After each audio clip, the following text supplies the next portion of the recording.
When it comes to creating space between the kick drum and the bass guitar in the mix, there's certainly a lot you could do with a number of different techniques. There's a lot you can do just with EQ.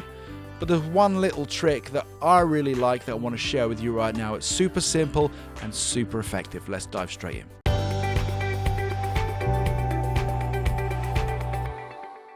So at the end of my plug-in chain on my bass guitar, I've dropped in a stock compressor from within Studio One. Now here's the thing.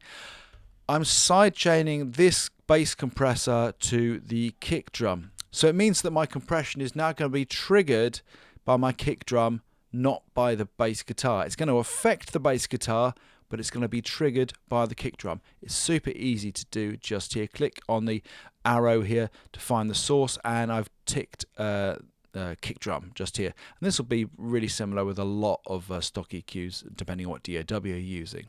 I don't need to be super heavy-handed here. I'm using a ratio of around 3:1, and I've dialed in the threshold, so I'm seeing a gain reduction around 2, 3, 4 dB.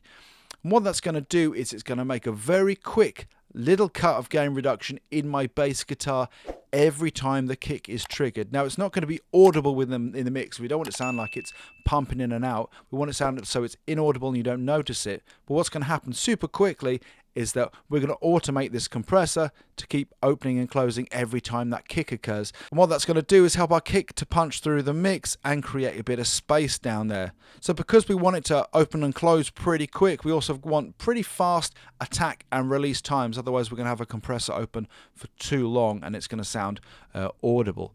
Let me show you what that looks like. We're looking for this gain reduction just here on our compressor.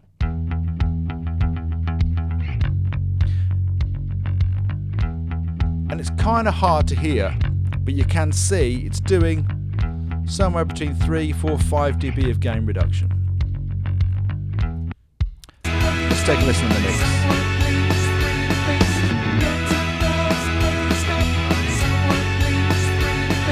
A super easy, super quick way to create some space down there between the kick drum and the bass guitar. I'll see you next time.